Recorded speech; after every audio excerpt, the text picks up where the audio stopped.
jawatan kenabian kerasulan ni kamu nak datang. Pelempak yang di tangan aku ni, aku tak akan bagi kau. Muslimah macam tersindir lah dia. Lalu dia tanya, mengapa wahai Muhammad?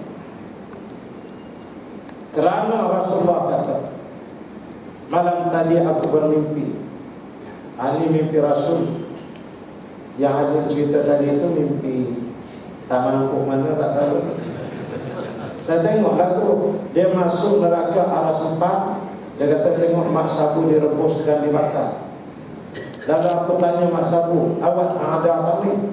Mak sabu kata tak tahulah, aku dulu kata kau orang sana. Kemudian saya berjalan, saya terjumpa Haji Hadi. Haji Hadi juga sedang hangus dibakar. Lalu saya tanya Haji Hadi, kenapa kamu di sini? Haji Hadi kata, mu dah tanya aku dah berak-berak kena. Dua lewat lain. Ada mengejutkan ketika aku berjalan lagi di arah sempat. Aku jumpa ni Aziz sedang dilanyak-lanyak, dipijak-pijak, diempas di dalam api neraka. Lalu bila aku tanya ni Aziz, kenapa di sini? Ni Aziz kata, kerana dulu aku kata Allah gerebek. Apa aku mampu? Gambar tu ada, saya dah set gambar dalam kepala saya. Aku tak jumpa tak apa. Jumpa, kalau tak dia mati, aku mati. Itu kawan jenis macam ni. Baik, kita balik ke Madinah. Itu tadi Facebook. Orang kena faham elok dengan kita orang ni. Kan salah tertukar pula hadis dengan Facebook. Jadinya Nabi kata aku tak akan lagi. Dia kata kenapa? Hatta pelepah pun tak bagi aku. Nabi kata kerana malam tadi aku mimpi. Aku bermimpi di tapak tanganku ada 2 gelang emas. Gelang emas yang cantik. Kemudian aku pun tak tahu nak buat apa, Rasulullah. Lalu Allah Ta'ala memerintahkan supaya aku tiup gelang. Lalu aku tiup dan terbang. Tiba-tiba terlihat satu gelang itu adalah kamu, Musailamah yang pendusta. Manakala yang satu lagi ialah Aswad Al-Amsi, kawan kamu, termasuk Tulaihatul Asli. Semua ni pakat mengaku jadi Nabi. Jadi Nabi dia mimpi gelang, dia tiup. Kita kalau mimpi cepat terbangun, buka kena cari. Cepat-cepat kau ada, air pom pajak gadai. Itu. Jadinya mengaku jadi Nabi ini adalah suatu kekufuran yang amat dahsyat. Seterusnya mana lagi kekufuran? Memegang faham kebangsaan dan berjuang di atas dasar kebangsaan. Apa dia Ustaz? Kebangsaan ni apa? Kebangsaan ni dari perkataan bangsa. Asalnya bangsa, atau letak ke buat jadi kebangsaan. Itu cerita asalnya. Berjuang atas nama bangsa. Mencintai bangsa itu wajib. Kasih kepada bangsa wajib. Menjadikan bangsa sebagai dasar dalam berjuang haram yang mutlak. Nabi Musa alaihi salam Bani Israel, dia menyelamatkan Bani Israel. Tapi perjuangan Nabi Musa bukan atas nama Bani Israel. Perjuangan Nabi adalah di atas perjuangan Islam. Nabi Musa, Nabi Muhammad sallallahu alaihi wasallam, dia bangsa Arab. Abu Jahal, Abu Lahab, geng-geng Abu Dapur, semua bangsa Arab. Tapi Nabi tidak pernah berjuang Arab. Sebab itu bersama Nabi ada Suhaib bin Rum, ada Bilal bin Rabah, ada Salman bin Faris. Nabi tidak berjuang atas bangsa. Sebab itu Allah buat hijrah. Nabi kena marah, Nabi kena baling di Taif, Nabi kena halau keluar dari Mekah.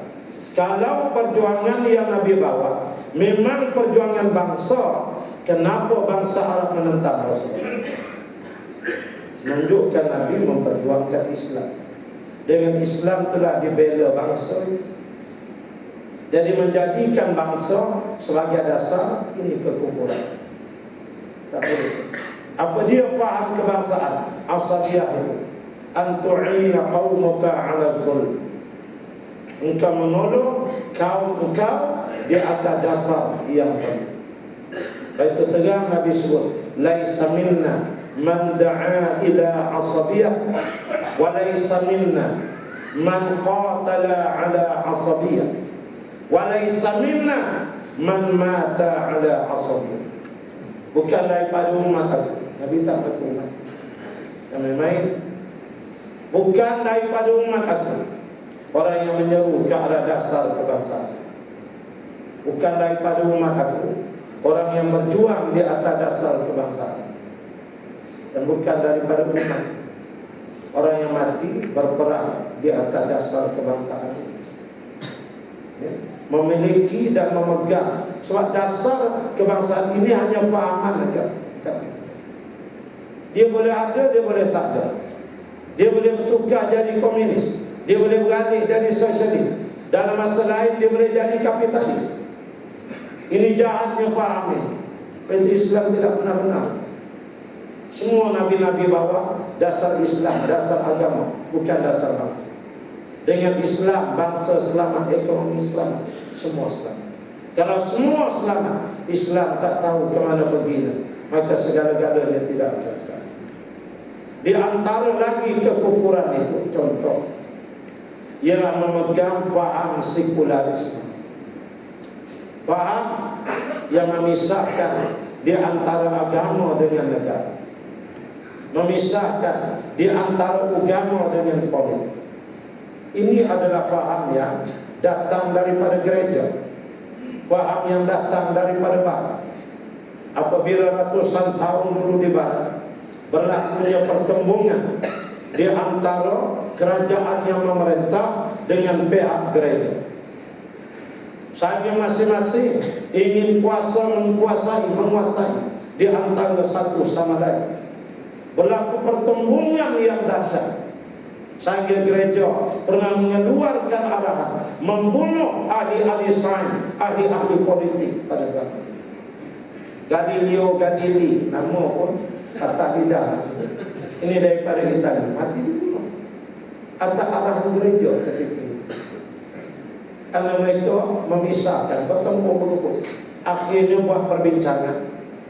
Bila buat perbincangan, dia ambil keputusan bahawasanya orang politik buatlah kerja politik kan. Ada pun orang agama, gereja, kami duduk dalam gereja. Tak usah bawa politik masuk gereja. Ini mudah.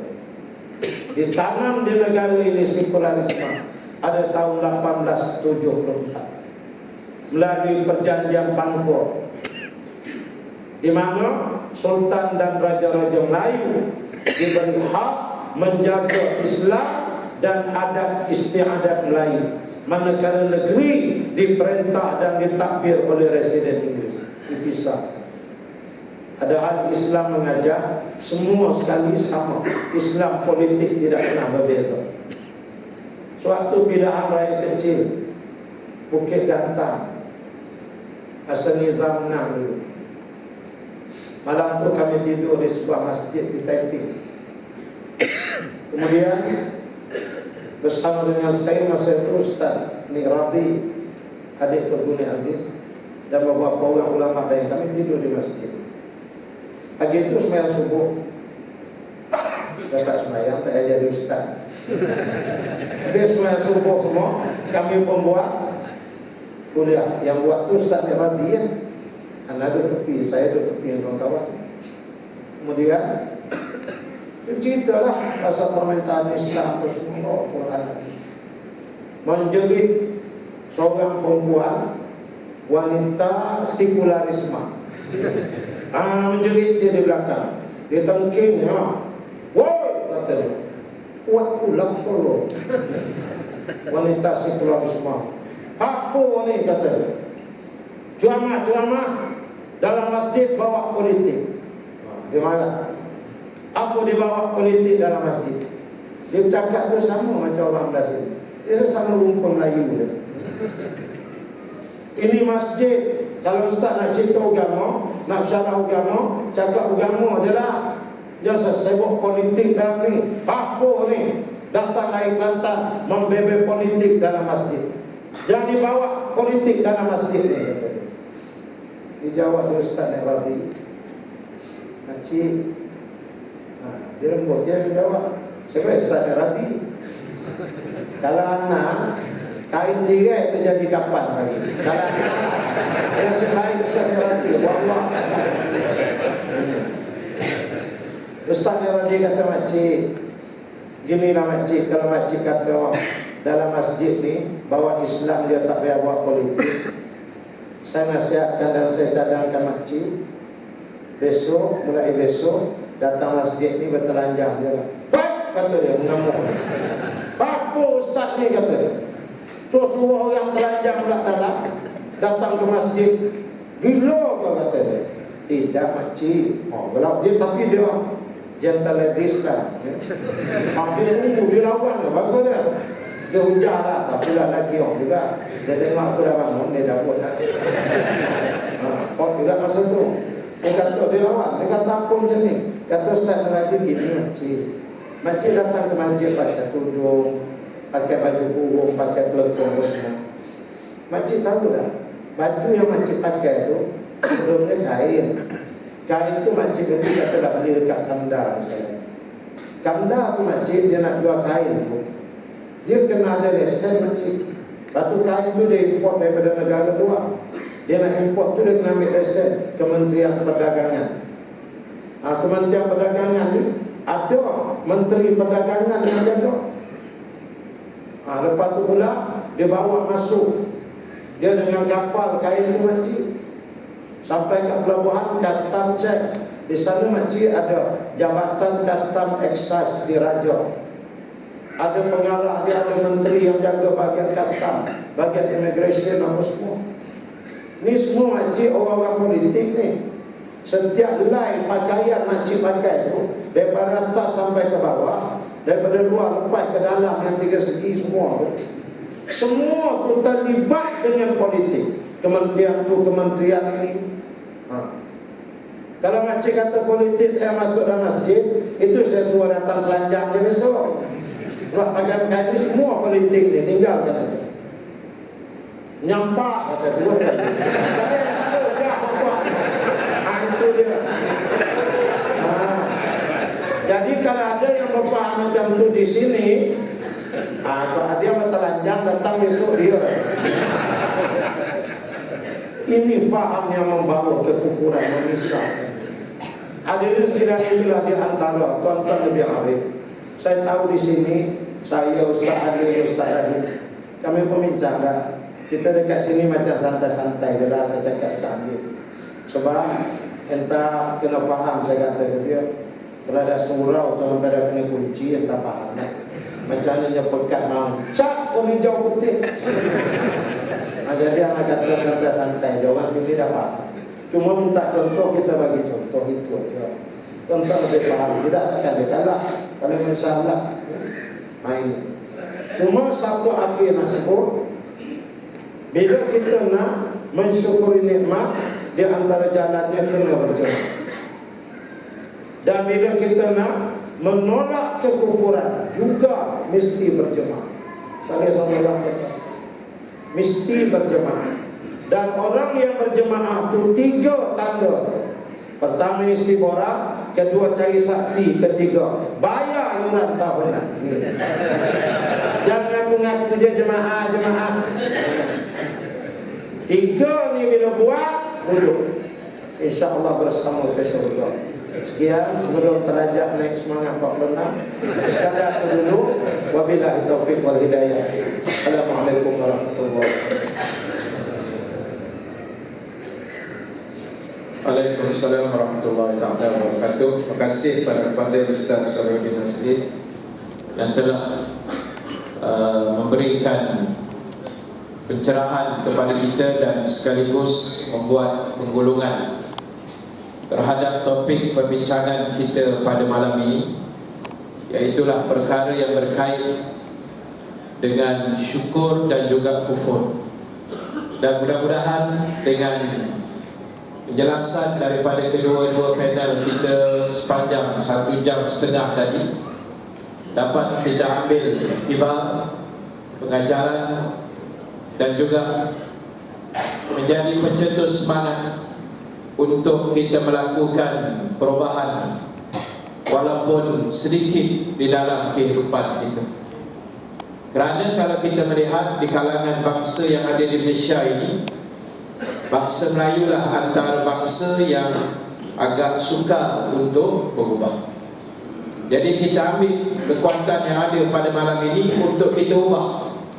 Sebab penghijrahan itu penting.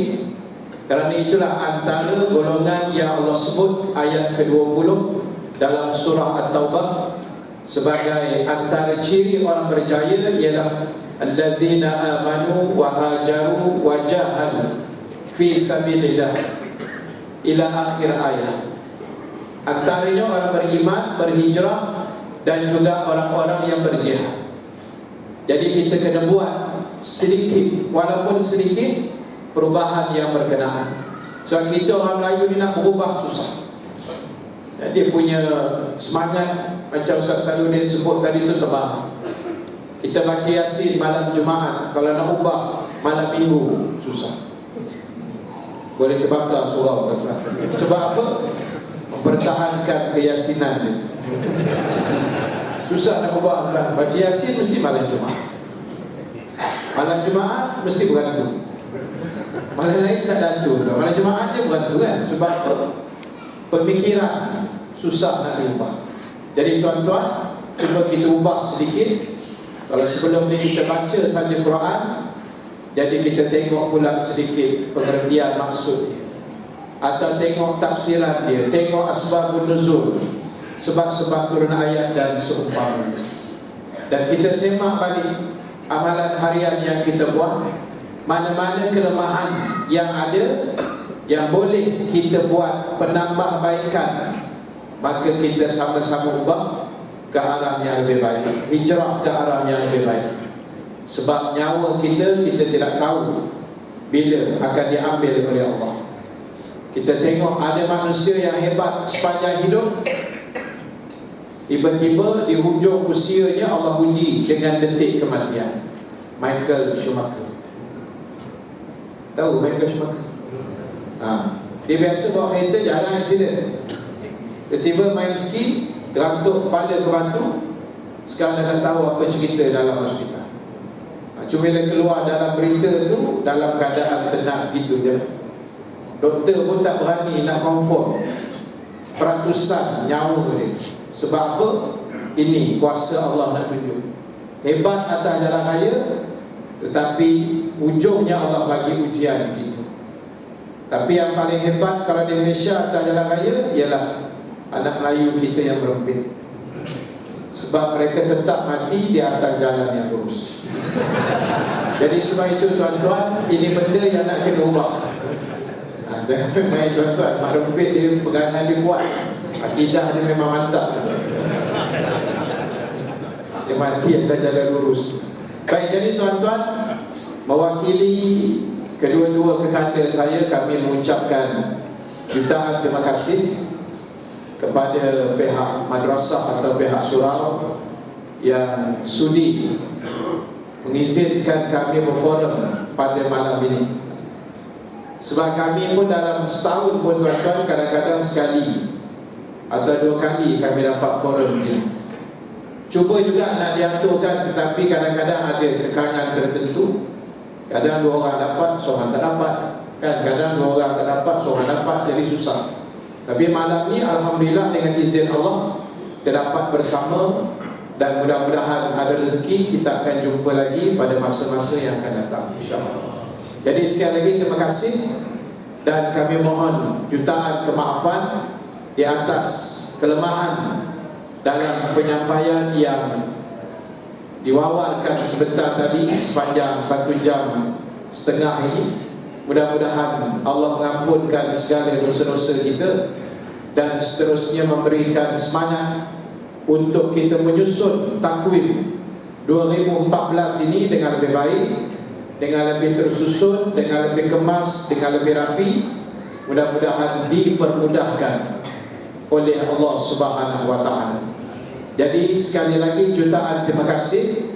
Dan sebagai akhirnya, sebelum saya serahkan semula majlis pada pimpinan majlis, ada dua pengumuman ringkas yang perlu untuk saya sampaikan.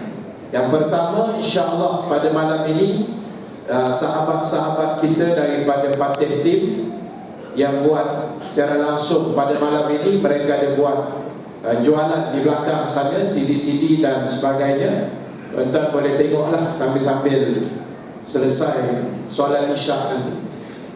Dan yang kedua, pihak masjid, pihak surau memohon untuk saya mewawarkan pada malam ini kita buat sedikit kutipan dari jihad untuk digunakan pada perkara-perkara yang berkait dengan agama Islam kita sendiri, insya-Allah, kebajikan dan seumpamanya. Jadi pihak surau memohon untuk saya wawarkan, kita akan buat kutipan pada malam ini. Dan disebabkan malam ni malam terakhir 2013, segala apa yang ada dalam poket tuan-tuan hendaklah diserahkan di atas sejadah itu. Ini sebagai ikrah. Baik, terima kasih. Wallahu a'lam. Assalamualaikum warahmatullahi taala wabarakatuh.